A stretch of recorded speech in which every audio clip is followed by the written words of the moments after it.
Nasa 20 bahay sa Pampanga ang nasira sa pagtama ng malabuhawing lakas ng hangin na sinabayan pa ng pag-ulan. Ang paliwanag po ng Pag-asa sa naranasan ng mga taga-Pampanga sa pagsaksi ni Ivan Mayrina.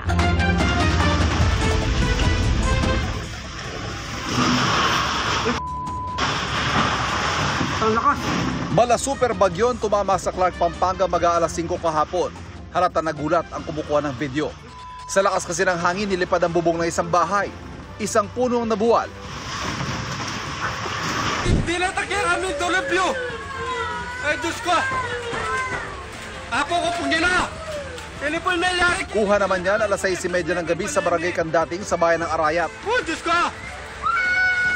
Ang residenteng si Maria Teresa Pineda natanggal ang bubong ng bahay. Habang patuloy raw na bumaba yung malakas sa ulan, malakas din ang hangin. Dumating na po yung hangin tsaka ulan. Dali-dali po kami pumasok po dito sa loob. Katapos nun pagkapasok po namin sa loob, bigla pong umano na po itong bubong namin. Umangat. Natuklap. Sa iba pang video makikita ang tindi ng hagupit ng ulan at hangin. Sa ulat ng barangay, nasa 20 bahay ang naapektuhan, pero 2 labis sa napuruhan. Walang anumang weather system na umiiral sa Pampanga kahapon at malayo rin ang bagyo sa Central Luzon. Umaga mainit. Pagkatapos po ng mga bandang mga bandang alas 4, alas 5, parang dumidilim na po siya. Dumidilim na po siya banda dito sa may bundok. O bago tumama si Buhawi, umulan ba? Kasabay po yung hangin tsaka ulan. Paliwanag ng Pag-asa, severe thunderstorm ang naranasan sa Pampanga. Nangyayari po yung ganitong klase ng thunderstorm, yung malalakas o severe thunderstorm po natin na tinatawag kapag sobrang init po ng panahon natin. So, nag-build up po yung mga clouds po natin. So, kapag ganun po ay sa hapon po niya usually binabagsak yung malalakas na buhos po ng mga pag-ulan. At kapag may thunderstorm nga po tayo, may kasama rin po itong malakas na bugso ng hangin.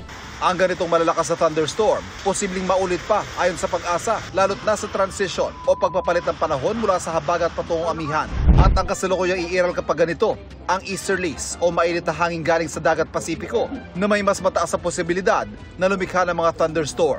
Iba-iba rin po yung klase po ng thunderstorm natin. So minsan po mga moderate to heavy, minsan po talaga nag-i-intense at may times din po nagto-torrential po yung thunderstorm po natin. So ibig sabihin po nun yung mga kaulapan po natin is malalaki po siya or matataas yung mga kaulapan na kung saan ay malalakas po yung dala nito na mga pag-ulan tapos mga bugso ng hangin. Para sa GMA Integrated News, Ivan Mayrina ang inyong saksi. Mga kapuso, sama-sama tayong maging saksi. Mag-subscribe sa GMA Integrated News sa YouTube at para sa mga kapuso abroad, samahan niyo kami sa GMA Pinoy TV at sa www.gmanews.tv.